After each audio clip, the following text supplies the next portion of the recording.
Russia is blocking the internet. The blanket shutdown of mobile internet, messenger outages, and massive VPN blocks. To an outside observer following news from Russia, all these actions might seem chaotic.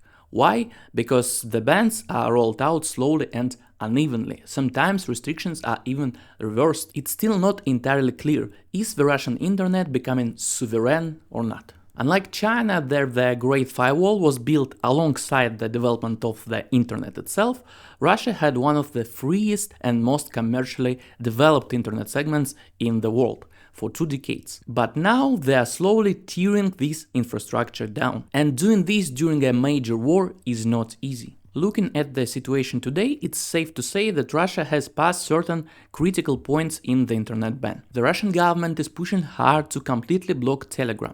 At the same time, state officials are forcing citizens to use a state-controlled messenger called Max. This is creating obvious social tensions. The paradox here is who is getting angry. Now it's Putin's loyal supporters. Pro-war journalists, even frontline soldiers, popular bloggers, representatives of Russian businesses. Today I will break down exactly how the Russian state is trying to take control of the digital world.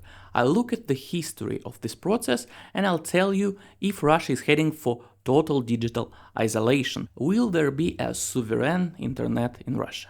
And what does that actually mean? I'm Vladimir Putin, historian and journalist. On this channel I'll explain what's going on in Russia, focusing on things that are often hard for outsiders to understand. Be sure to subscribe and hit a like button, it really helps good quality analytics to reach a wider audience. Welcome to the channel. For a long time, the Russian internet, often called RuNet, grew in a relatively free market. There were no systematic bans. Yes, there was some state censorship under the excuse of security, much like in many countries, but those were targeted blocks on specific content. They were managed by a state agency called Roskomnadzor, which was created in 2008. This relative freedom fueled the rapid growth and success of local IT giants, such as Yandex and VKontakte. In the 2000s, RuNet was a highly competitive environment, deeply integrated into the globalized digital world and global economy. This paradigm shifted in the early 2010s. The political protests of 2011-2012 showed Russian authorities the potential of social media and messengers in a very dangerous area, the political mobilization of citizens. It was the era of global protests that many called the Twitter revolution. Protests were booming worldwide, and social networks, especially Facebook and Twitter, played a prominent role. A major political shift began in Russia. In 2014, Vladimir Putin decided to annex Crimea and send his unmarked troops to fight in eastern Ukraine, to support the so-called Luhansk and Donetsk republics. At the same time, Russian officials began seriously thinking about a sovereign Russian internet. In 2016, Russia passed the so-called Yarovaya laws, named after the lawmaker Irina Yarovaya, a set of amendments that forced telecom companies and internet providers to store user data for a long time, including the content of messages and calls. Moreover, the law required providers to hand over encryption keys and algorithms straight to the Federal Security Service, FSB, to decipher user messages. Using this law, state agencies launched their first major attempt to forcefully control a global service. In 2018, the FSB obtained a court order to block the Telegram messenger in Russia for refusing to hand over those encryption keys. Relying on an outdated system of blocking IP address lists, Roskomnadzor dragged itself into a tech race with the Telegram team and failed miserably. Telegram's specialists easily bypassed the restrictions. As a result, Russian officials began blacklisting millions of addresses belonging to Amazon and Google, for example. This led to massive outages in banking systems and online stores across all the country, while Telegram kept working. It was a very huge public failure for Russian officials. It became clear that administrative bans weren't enough and that Russian state censorship was far behind in terms of technical capabilities. Alongside the blocking attempts, state agencies and loyal corporations tried to create the first national messenger. Various concepts were discussed with the involvement of the state corporation Rostech. Later, products like the TomTom Messenger developed and the corporate messenger Dialog, backed by Russia's largest bank, Sberbank, were introduced to the market. These early projects failed spectacularly. The main reason was obvious. They were clunky, state-backed apps that Russians associated with censorship and official, low-quality state products. They tried to compete in the open market with global corporations and compete with the popular Telegram project. The Russian consumer was used to the high quality of global services, as I mentioned before. Historically, Russia outpaced most developed economies when it came to the ratio of internet cost to income levels. According to the International Telecommunication Union, ITU, internet coverage in Russia reached 90% of the population by 2022-23. Naturally, Russians didn't need cheap and unreliable Russian sovereign services. The turning point for Russian censorship came in late 2019. This is when the sovereign internet law took effect. The core of this new machine was a system called TSPU. These are complex hardware setups used for deep packet inspection, DPI. By law, every single internet provider in Russia was forced to install this special equipment on their servers. The system was different because management was now centralized. Internet providers completely lost control over these filtering devices. The equipment is controlled from a single Roskomnadzor center. The DPI system can analyze traffic in real time, determining not just the final IP address of the connection, but also the protocol type and type of the data. This allows them to precisely slow down or completely block traffic, a YouTube video, a video call function in a specific application, or VPN connection. The state invested great financial and administrative resources into building this infrastructure, and for the first time they gained real technical capabilities to control the internet. This TSPU system is what allowed the government to start mass blocking VPNs, what we see in Russia now in 2025 and 2026. By March of this year, independent monitoring groups counted more than 400 blocked services. This forced tech-savvy Russians to use complicated workarounds to hide their VPN traffic. Standard protocols like WireGuard and OpenVPN barely work anymore. A new, much more serious arms race has begun between censors and developers. In February 2026, Vladimir Putin signed a law that significantly expanded the power of Russian Silviki in the digital sphere. Under amendments to the On Communications Law, the FSB gained the right to directly order providers to shut down the internet and even phone lines. The law itself was published and passed publicly, but the specific reasons for bans aren't detailed. They are defined by separate presidential decrees, meaning Vladimir Putin himself commands when the Secret Service can turn off the internet. On top of that, the law protected telecom companies from any financial liability. If the FSB shuts down your internet, your provider owes you nothing. As a result, the civilian Ministry of Digital Development, led by Maksud Shadayev, was marginalized.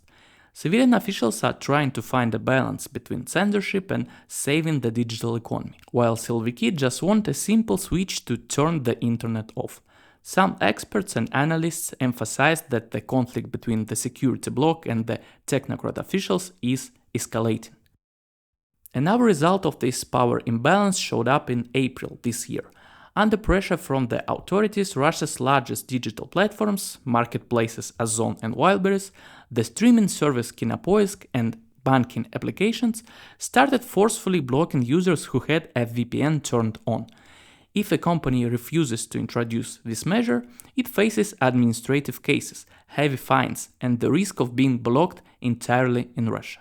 With these new blocking powers, Russia brought back the idea of import substitution, and this time they are serious. WhatsApp voice calls have been blocked since the summer of 2025, and Telegram is under attack. Now the government has started an unprecedented campaign to promote the national messenger Max. Now Russians know for sure that the country has a sovereign messenger. The Max Messenger was developed by the VK Holding in partnership with the state-owned Rostelecom. The project launched in March 2025. This is a very ambitious attempt to copy the concept of Asian super apps. Kremlin strategies were inspired by the success of China's WeChat, Singapore's Grab, and South Korea's KakaoTalk. Platforms where a user can simultaneously chat, shop, pay bills, and use official government services without leaving the app's ecosystem. What has changed since the Russian state first tried to create a national messenger 10 years ago? Russians certainly haven't gained more trust in these national products, but Russian politics has shifted so heavily toward censorship and repression that pushing the messenger became a major state goal. First, Max is now helped by the internet blocks. The most popular foreign social networks in Russia are blocked or slowed down. Second, the Max Messenger is simply being forced upon people through administrative levers and coercion. This looks nothing like the relatively free consumer choice we saw in the mid-2010s. Official statistics claim that by the spring of 2026, over 100 million Russians had registered on Max. Independent IT experts and journalists are rightly skeptical of these numbers. The messenger launched just a year ago. To hit that target in 12 months, the platform would have had to attract over 8 million unique users every month. In an already established market, such organic growth is impossible. 100 million people is practically the entire adult and economically active population of the country. Analysts say the stats are manipulated. First, the application is pre-installed on all new phones sold in Russia. The state counts every sold phone as a user, even if the app never opened. Second, the app is linked to the state services portal, called Gosuslugi. The app is deeply tied to the government services. You can pay traffic fines, taxes, and utility bills inside it.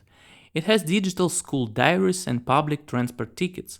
They even added medical chatbots for online doctor visits. For over a year now, a real war against the Max Messenger has been raging online.